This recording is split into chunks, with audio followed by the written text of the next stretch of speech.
topics and opinions expressed in the following show are solely those of the hosts and their guests and not those of W4CY Radio, its employees, or affiliates. We make no recommendations or endorsements for radio show programs, services, or products mentioned on air or on our web. No liability, explicit or implied, shall be extended to W4CY Radio or its employees or affiliates. Any questions or comments should be directed to those show hosts. Thank you for choosing W4CY Radio.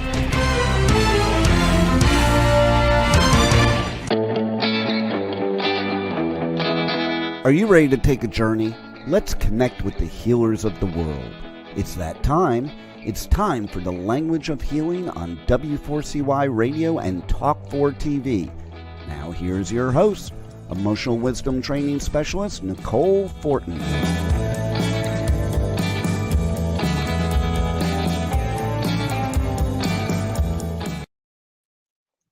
Hello, everybody, and welcome to the show, The Language of Healing. I am your host, Nicole Fortin, and welcome to our first episode, the pilot, where we'll be talking a little bit about what this show is and what it's about, and introducing some amazing people that are behind the scenes of this whole project. So who am I? What do I know about this? I've been trained I've been in the healing and transformational industry for over 15 years, and I started my journey technically trained in massage therapy, and then went on to acupuncture and traditional Chinese medicine. I've had a huge fascination, and it's been a quest of mine to travel the world and study traditional healing methods as well as contemporary medicine. So my journey has taken me to study in China, worked in Indonesia, India, and I've met a lot of amazing people along the way. And it's been a dream of mine to interview the healers of the world. And alas, here I am. And this is the Language of Healing. And the show is about exposing or gathering, showcasing as much information as there is out there. There's so many different channels of healing and how to take care of your body, mind, and heart to live a good, healthy, happy life. And it's about taking what works for you and integrating that into your own personal journey. So deciphering and understanding a little bit more about what the whole body of work around healing is and what that means to you. So have fun. This is going to be a weekly show every Friday at 1 p.m. Eastern Time on W4CY Radio and Talk4 TV. So let's jump in. I wanted to introduce some people behind the scenes here. I'm not doing this alone, that's for sure. And so first off, we have Roxy, who is behind here with our sound and technical things. And she's a very interesting person, totally an angel. And so let's welcome Roxy. Hello there. Hi. Sorry, I How are don't you have a camera up, but Avatar works just fine for now. Yeah. I'm happy to Good. have you on with the radio station. Yeah, I'm very excited. It's kind of a bit of a new adventure for me. I did get the opportunity to jump in and guest host a show on your station before, so I have a little bit experience, but this is new. And you've been in this industry for a while. I know you're up to all sorts of interesting stuff. So can you tell us a little bit about that and your journey? Yes, I've always been attracted to the music scene from an early age, and I got into an actual radio station about 13 years ago and just been following my path since then and continuing with it, falling into some really amazing opportunities and being able to do what I love. Yes, amazing. I know how much fun is music and getting to live in that life and the radio world. It's Do you produce your own stuff? Were you like hosting your show? You said you got into radio 13 years ago. Yeah, so I first started out with doing my own podcast, and I did produce my own as well. And then I also did a lot with the live music scene as well, and did a little interviews with some bands and did some press coverage and just awesome, amazing things. And then now I'm behind the scenes engineering other people's podcast, and it's great. Mm-hmm. And what kind of music are you into? I'm into all kinds of music. I usually fall towards the rock, but I like it all. Yes. Yeah, I noticed you're a bit of a rocker. I follow you on Instagram, and I saw a video that you'd shared with some AC/DC in the background wearing a Tool t-shirt, and I thought that was pretty rad. Yep. And also what else you were showing in that video was pretty rad. So can you tell us a little bit about that? Yeah, another thing I've been doing for a long time is I've been into the reptile world and herpetology. And I feel like I've always had a snake or a turtle or something along those lines. And so I just started a business where I breed and sell snakes and reptiles and tarantulas. And so I have an abundance of animals in my house right now. It makes it a lot of fun, but we go to reptile shows and sell them, and we meet some interesting people with that as well. That's been so fun. Yeah, cool. I've always kind of been interested in reptiles too, and they're quite pretty. Like there's so many colors. Like I know, spiders and snakes and lizards that are, chameleon-like, and well, I guess is chameleon a lizard? It is, yes. So yeah, okay. Sorry, that's a silly question. Yeah. So I've got a few pictures I can share with everybody if you'd like. That would be great. All right. So this is a leucistic. They call it Lucy for short. She's all white with big blue eyes. And she's one of the more popular snakes in the scene right now. Everybody wants a white snake. And this is my red-footed turtle. And I named him Momentum. And then this is my pastel inchy clown, and I named her Athena, and you can kind of see her head stamp on there. It looks like Wile E. Coyote. She's pretty awesome. Yeah, she's gorgeous. All my ball pythons I named in the gods and goddesses. So this is a Eurymastix, and they're one of the coolest little reptiles ever. You see a lot of bearded dragons, and these are way cooler and easier than bearded dragons. And he's smaller. Smaller. Yep, he's smaller. He is about the size. He's larger than my hand right now. And they get fired up. They'll fade out their color, and then they'll brighten up really orange. I've got an orange one and a green one. I've got lots of Pac-Man frogs. This one's an apricot, or this one's a 4-spot Pac-Man frog, and they're pretty vibrant in their colors as well. It looks like a fuzzy peach. Yep. Why are they cooler? And then this is a crested gecko, and they're little guys, but they've got eyelashes, and I love that. I think that is so cool. And then the last picture I've got here is just a couple of different ball pythons, champagne, and yeah, that one's super like a purple color. So yeah. Wow. Oh, those are so great. Yeah. It makes for interesting days at your house, I imagine. Oh yeah, every day is very interesting. I hold them and love them all every day. Even the ones that we sell, they're socialized and taken care of like they're our own. Mm-hmm. So you sell and ship them to their new owners? Yeah, I don't do a whole lot of shipping, but they're, mainly tarantulas are what I ship. But yeah, we usually sell them all at the reptile shows. Okay. Yep. All right. Well, thank you so much for your time, Roxy, and for your support behind the scenes here. I really appreciate my pleasure. Thanks for letting me share my story too. Yeah, for sure. We'll talk to you soon. All right, thanks. All right.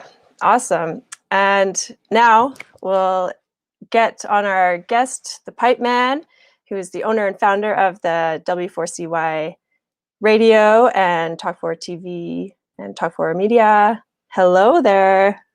Here I am. Hi. So, no, I was asking, why are they cooler? What makes that one you were showing cooler than Bearded Dragon? Why is the Euromastix cooler than the bearded dragon? I think that's what you called it. It was the orange one. I think they're cooler because they're a little more tame. The bearded dragon they're like toddlers sometimes. And I can I can sit and watch a movie with my Euromastix in my lap and just pet him and love him, and he just chills on me. And you don't have to water them because they're desert animals, so all they eat is collard greens and lentils, so they're super easy to take care of. Well, that's pretty cool. So we need you to come down to Florida and save all the pythons and the iguanas, because, you know, idiots down here that didn't know how to take care of these things caused a serious thing in the ecological environment.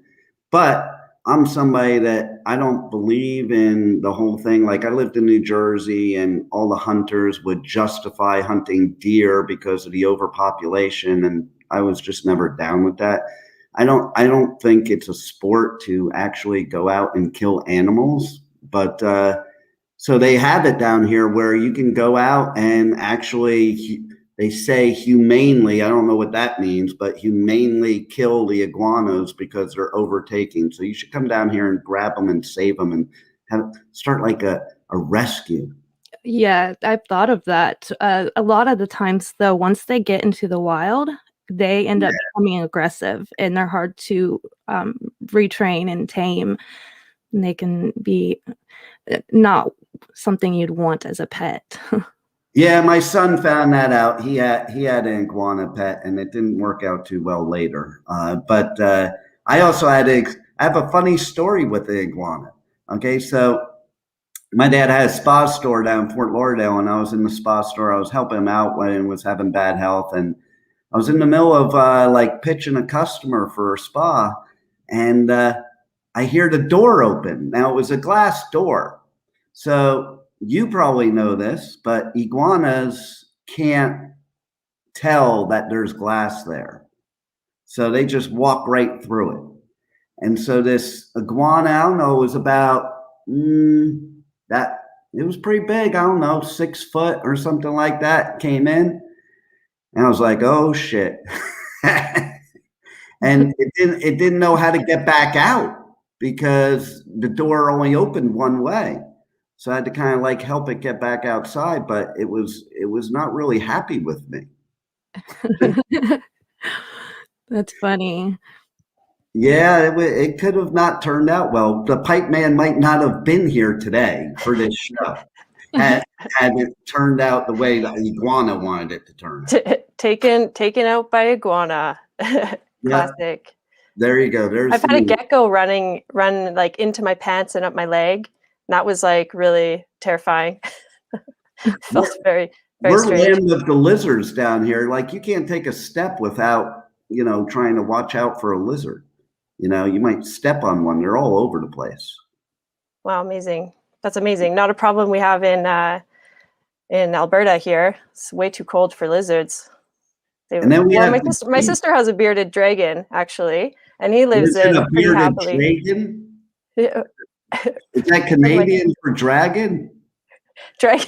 Oh, are you making fun of my accent? Well, here's what I was going to say too. Is like, I think I trained you well because I said something to you before, and the whole time you were doing the beginning of the show, which by the way was very impressive. I don't know how I'm even going to live up to that, but you were saying about instead of a boot. And so I was very proud while I was listening to you that I like trained you well. Well, but like I say, like, we don't say a boot, we say about. Yeah, but I heard you in the game. Remember we were on the phone? I'm like, yeah. I heard it. I know it might slip out a little bit. Maybe I'm being like extra careful right now, but there you get the slang going. So, Roxy, how about we have down here, how about the Jesus lizards? Are you familiar with the Jesus lizards? No. You mean like the tegus? I don't know what they're called. We call them Jesus lizards because they literally walk across pools and canals and stuff. Like Wasn't that Moses? No? Wasn't that Moses? No, that was Jesus. Or Jesus? Oh, Okay, I'm sorry. No, Jesus walked on water. Moses parted the Separated, Red Sea. parted the seas. Huge Okay. difference. Like basically, Moses just moved the water out of the way so he could walk. He couldn't actually walk on water. Jesus didn't have to move the water out of the way because he could just walk on water. You see? So those are the basilisk. I can't say it right, but yeah, they're not as common for pets, but they're really cool. Oh yeah, I don't think anybody has them as pets. They kind of freak you out because you're all of a sudden you're sitting there chilling, and one of them's like running across the pool. And you're like, "The hell was that?" Did you also know that the Everglades, which is right behind our radio studio, has the most poisonous and dangerous snakes and reptiles of anywhere? Yeah, that one looks really scary, actually.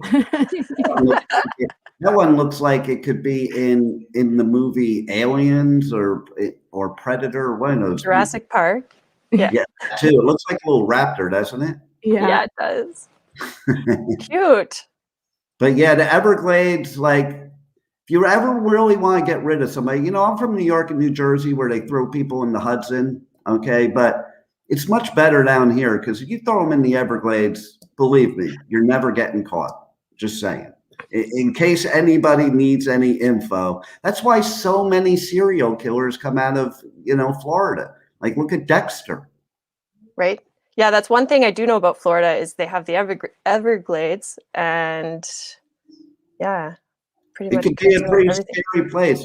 One time I was out with my son in the Everglades at night, and I ended up going to the hospital because I got like 1,000 mosquito bites at once as soon as the sun went down. And I got cellulitis in my face, which if you don't get it treated, it can go to your brain and kill you. But like I got so many times. And then red ants, the bane of my existence is red ants. I can tell you that right now. I was playing softball with my kids in the backyard. I laid down on my lawn and I had like this dirt all over my elbow, or at least I thought it was dirt. It was actually like 140 red ants that got a signal from the queen and bit me all at once. I ended up getting to the emergency room 20 minutes before dying. Of course, that's because I was refusing to go to the emergency room because that's how I am. It's like, screw that crap, I'm fine.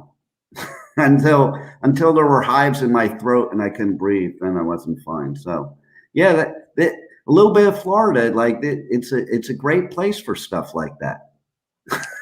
So many ways to die in Florida or get injured. Oh my goodness. Yeah.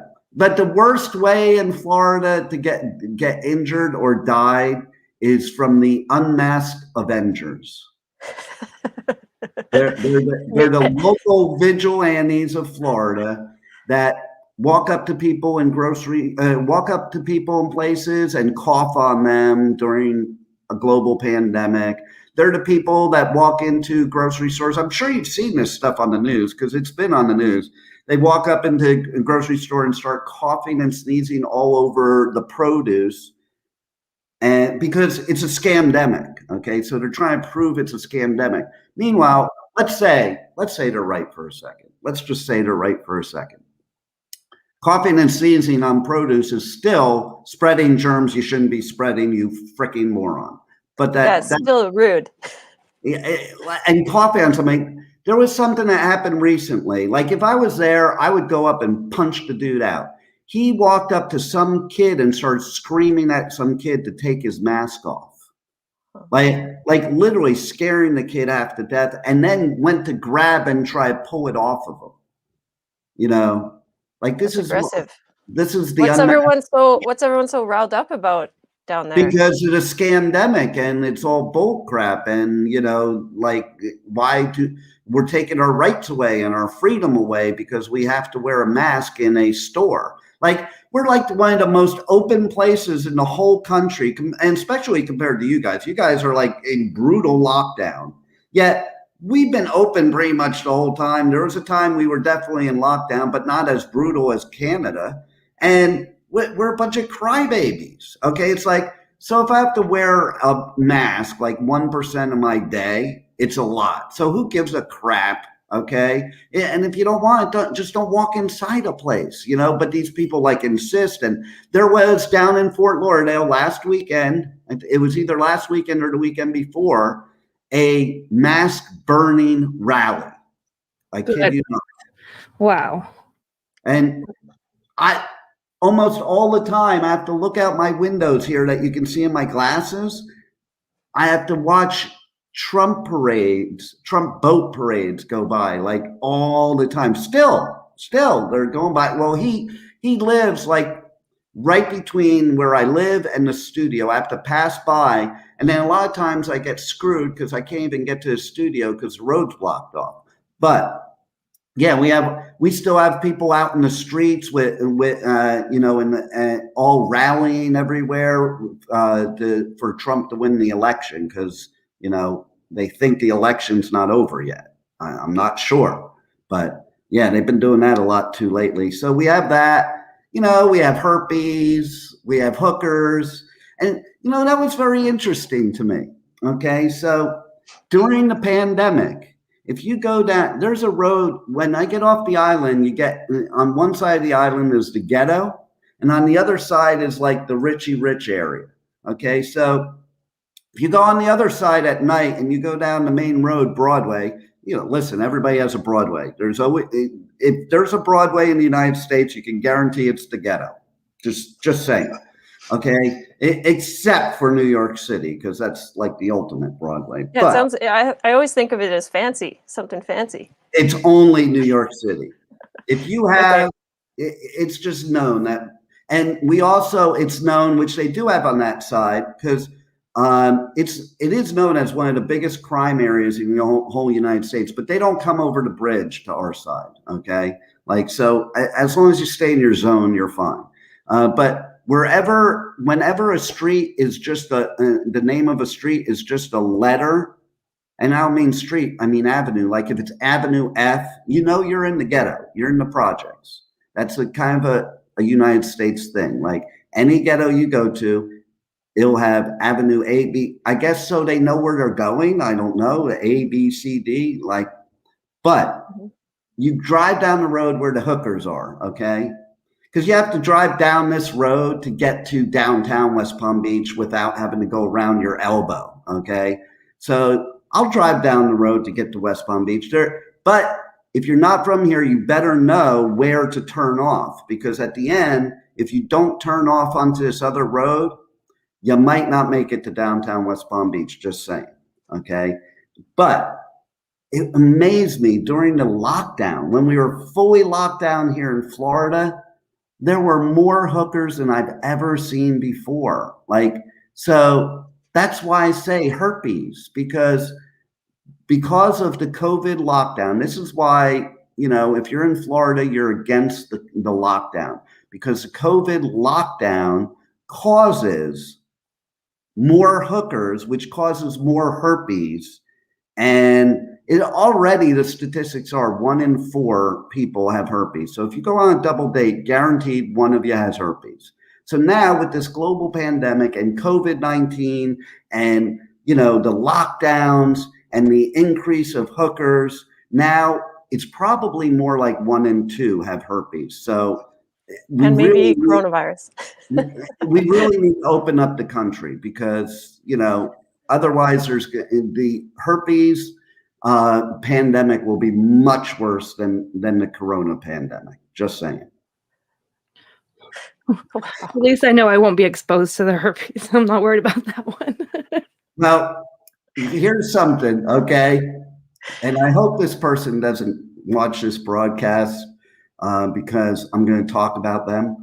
But, okay, somebody literally, the other day I was discussing herpes, and she did not know that you can get genital herpes from the cold sores, which cold sores are herpes simplex.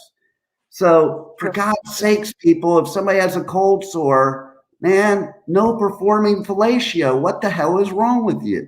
You know, like it's just obvious. It's common sense. Okay. But she didn't know.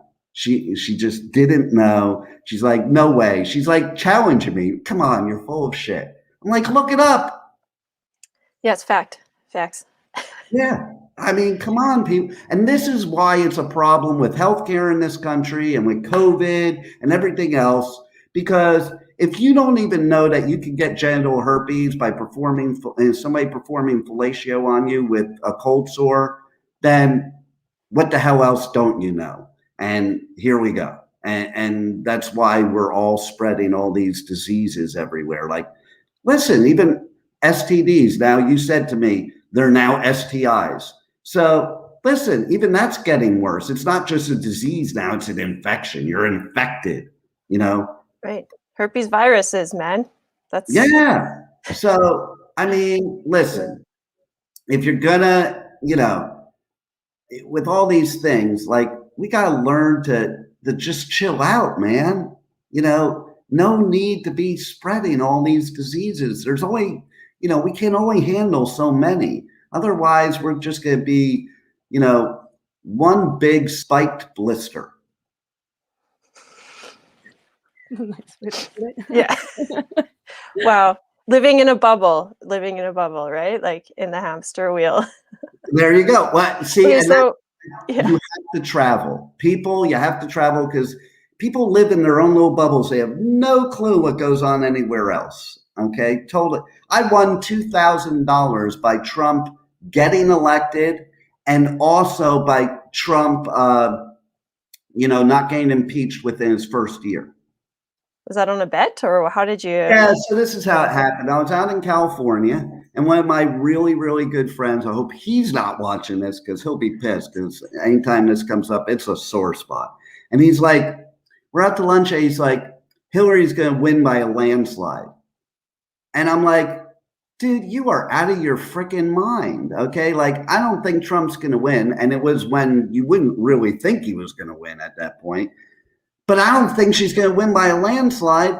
Like, you live in this California bubble. Go to the South or the Midwest or just cracker country of Florida. Jesus Christ, you just have to come to Florida. You don't even have to go anywhere else.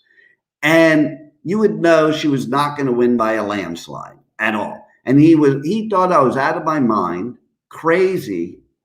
And I'm like, fine, I'll bet you. And he was a big shot. He goes, okay, I'll bet you $1,000. I'm like, done. And the bet was not that Trump was going to win.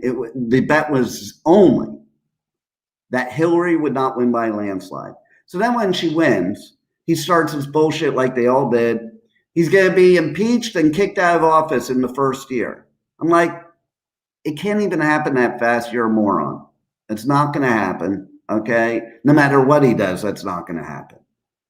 Of course, didn't believe me. Okay. So I'm like, fine, I'll give you a chance, double or nothing. Won that bet.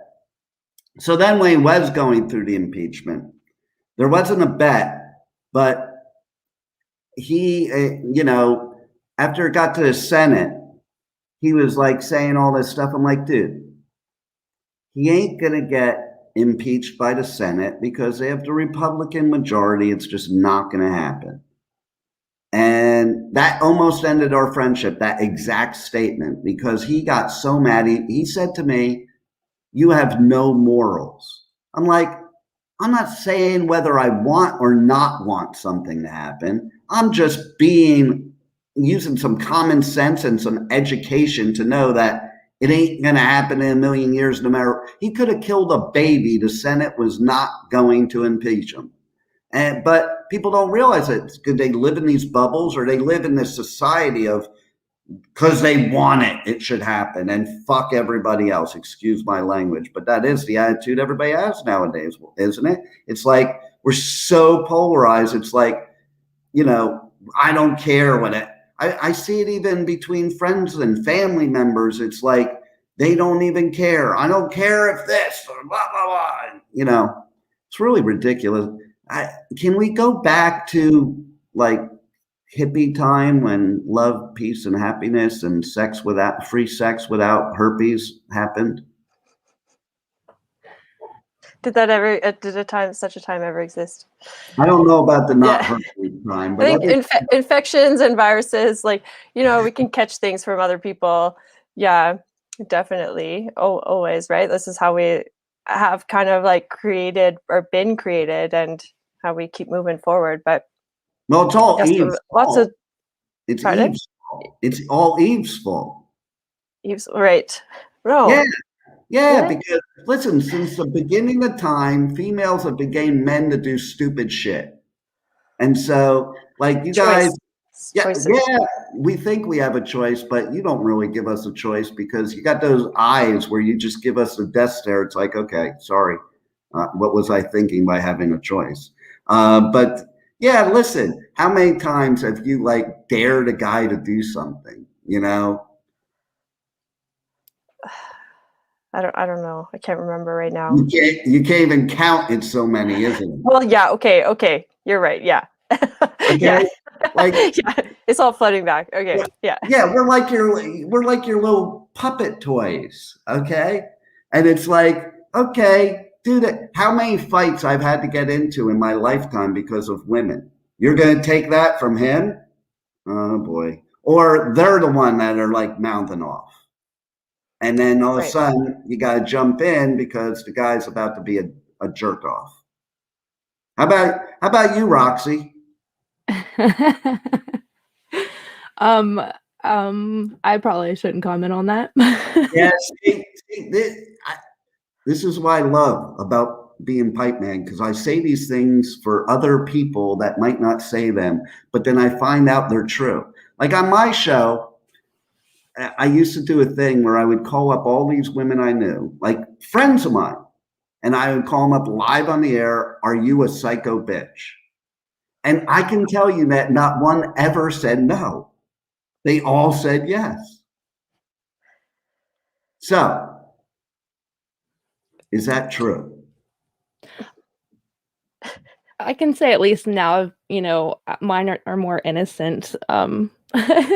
Like manipulations to, take the trash out or something, or little manipulations of I really want something. So Yeah, yeah, yes, kind of thing.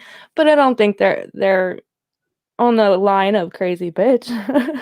but you're admitting that you were at one time a psycho bitch. Definitely when I was younger. See? Bam. I have a sign in my room that my two younger daughters bought for me that says my next wife won't be crazy. But you know what? You know what my answer to that was? Yeah, I wouldn't bet on that. I like it. Listen, we all like crazy. Like, who wants somebody that's not crazy? It's boring. I think other women make other women crazy too. Like, oh, no doubt. Yeah, we're antagonists for sure. I'll tell you the problem, okay? And I've said this to some of our show host clients. If you guys could learn to work together, we wouldn't stand a chance. The reason men are considered the ones in dominating in certain industries is because women are so catty with each other. Men, we could hate each other, beat the crap out of each other, but we will put that all aside to make a buck. Whereas, how many women do you know that, oh, I would never do business with that person. I don't care if I made $1 million. You know what? The best laugh is to make the $1 million. But I think that's what it is. You guys are against each other instead of teaming up together. I wish you guys would and it's starting to happen, so it's so exciting, where you guys actually realize that you're on the same team. Because what I gotta tell you, men are screwed once women figure out that simple formula that if you all team together as a team, that we don't stand a chance. Listen, even in I'm a Jew, in the Jewish religion, there's a reason why for the Orthodox Jews that they do what they do and people think it's like misogynistic against the women. Actually, what it is, we believe that women are born at the highest spiritual level, and guys have to study Torah their whole life just to get to their level. And that's why the children are the religion of the mother, because the mother is the one that teaches everything, And so, and I'll tell you something else, okay? All the women listening or watching right now are probably going to want to convert to Judaism after this, but it is a commandment in the Old Testament. Like how the New Testament, it always talks about sex and abomination, all that crap. Not so in the Old Testament. In the Old Testament, it talks about drinking wine. That's a good thing. But it also talks about that it is the husband's, you're commanded by God to sexually please your wife. Like it's one of the commandments. So there you go. It's not the other way around. Not the other way around. You don't owe us anything. We owe you. So thank you for being here before I start abusing you. Yeah, I've heard also too, it's like you have to control, or else, they'll control you. So there's the power dynamics. But this is balancing the masculine and the feminine energies, which is like a difficult place to navigate, right? It is. Well, skills involved. My biggest thing is I think there should be proper communication, because females and males definitely speak very different languages. And that's why we don't understand each other, Mm-hmm. And if you knew how to understand and communicate with each other, I think there'd be a lot less, problems in relationships, miscommunications. And it's all about training too. Okay. So, and we take it literally. Men take things literally. Like when I was married to my kid's mom, she made 2 fatal training mistakes in the beginning. Now, I've been somebody living on my own since I'm 15. I could take care of myself. I was putting dishes in the dishwasher. She got pissed off at me, yelled at me, said, "You're doing it wrong. Don't ever do it again. Don't have to ask me twice. It's putting dishes in the dishwasher ain't something I want to do to begin with." Never did it again. Then I guess she didn't learn her lesson, because she didn't like the way I was doing my laundry either. Said the same thing. Give me that. You don't know what you're doing. Don't ever do it again. Okay, you don't have to tell me twice. Now, see, just show them how to do it. Right. Yeah, it's like we, respect is a great starting point. Respecting the other person, whether man or woman, it's like coming from that level. But also we like feed off each other, right? Like one person is reacting from some trigger, and then we react to that trigger because we're triggered, and it's this chaotic machine. Yeah. But really, coming back to like, no, respect, we're all human beings. Even like the division we see today that you were describing earlier, even within all the countries or the whole world, it's comes back to something similar. Whatever you're subscribed to doesn't mean that it's the only or the right way, but we tend to defend our position so strongly, which is good, right? But having an open mind and being able to see from the other perspective helps support more resourceful, more wise choices and responses. Well, I'm a Libra, and I'm a total Libra, so I'm about both perspectives every time. Like even after getting divorced, as I didn't agree with her side, but I saw it and understood it. And most people can't even do that in divorce, because they're so blinded by their anger or whatever. But it's even in this situation. Okay, so the fact is, I'm a firm believer that you can't have beliefs unless you listen to both sides. It's just like learning to debate in college. Like you didn't learn to debate only one side. You learned to debate both sides of an argument. Because otherwise, how do you learn? If you're only seeing one side of the argument, how do you know? And I think you have to also understand where people are from, what their upbringing is, what industry they're in. Industries make a big difference, okay? Who you believe in politically is different in different industries, and then the fact is that you just have to take all these variables that are there. There are so many variables. Okay. So a perfect example of this is one time I had the opportunity to sit down and have a chat with a skinhead neo-Nazi, and I'm a Jew.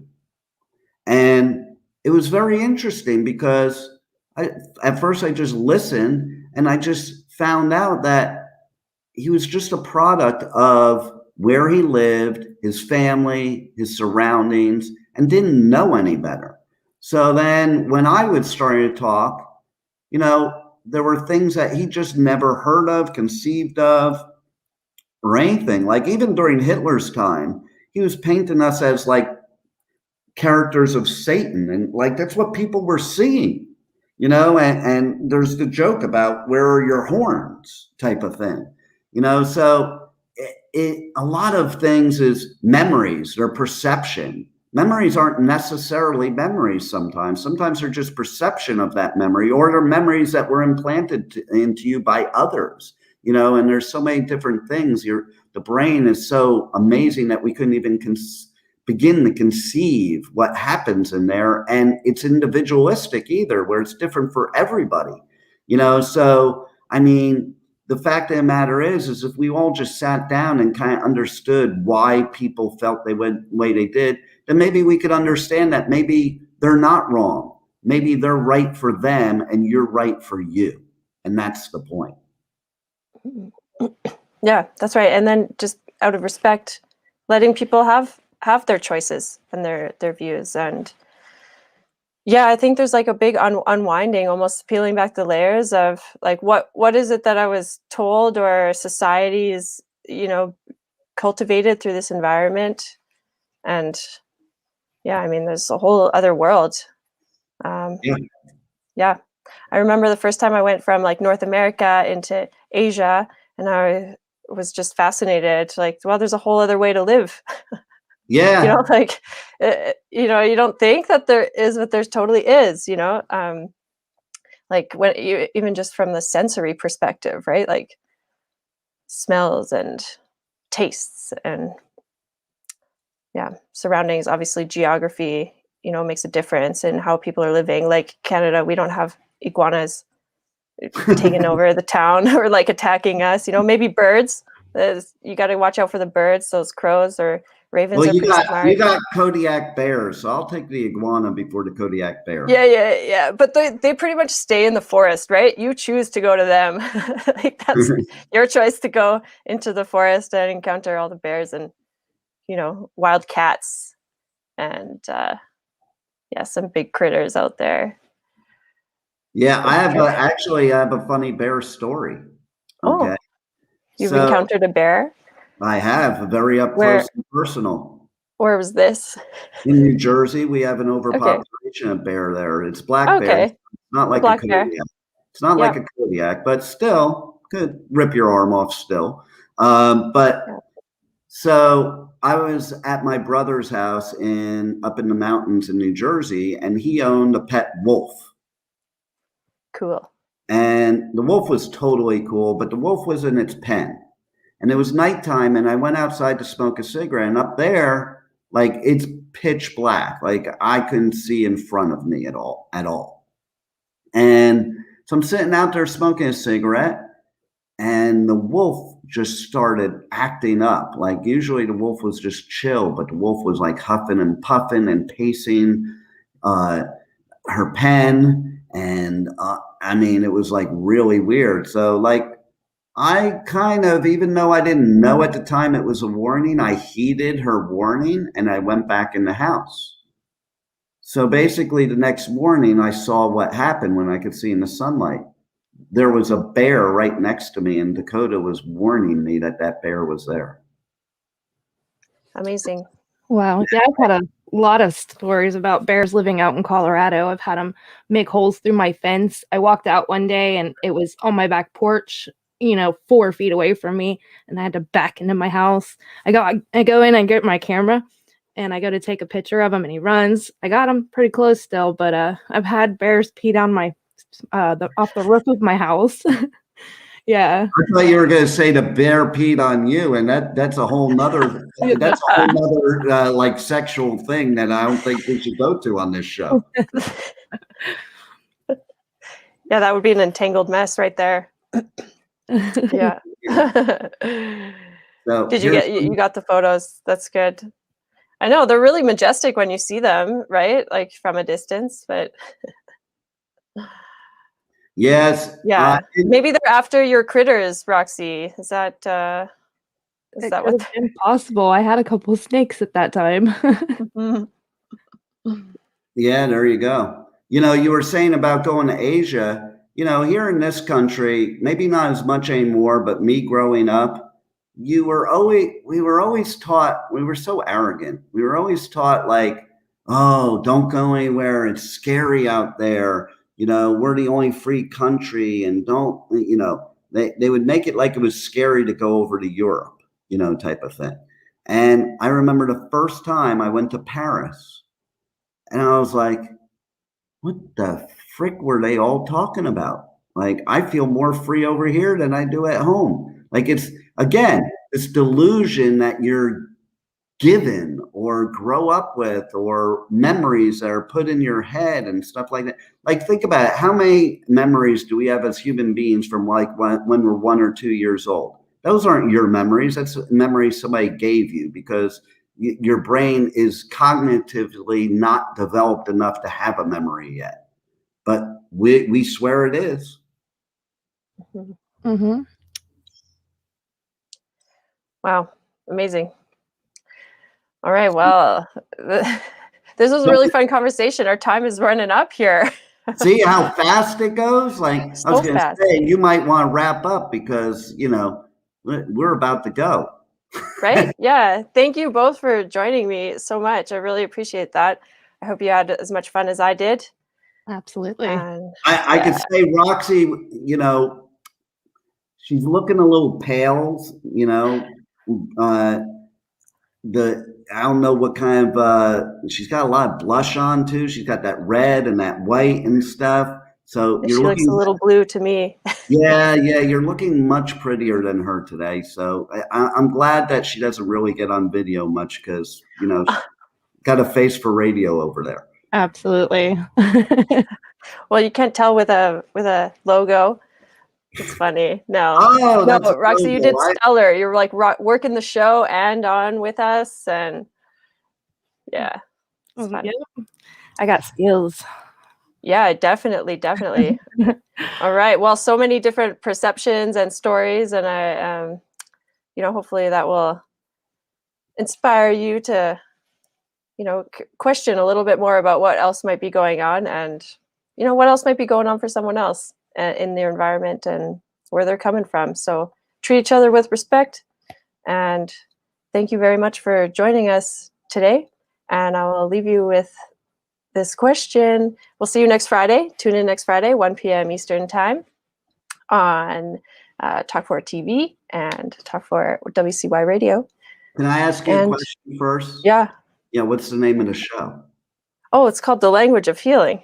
Oh, okay. Join us on The Language of Healing. I'll get the hang of this thing. Yeah, so like, here's what you'll do, okay?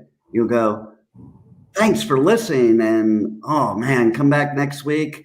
And every Friday at the same time here on The Language of Healing on W4CY Radio and Talk 4 TV. Amazing. Thanks, Dave. All right.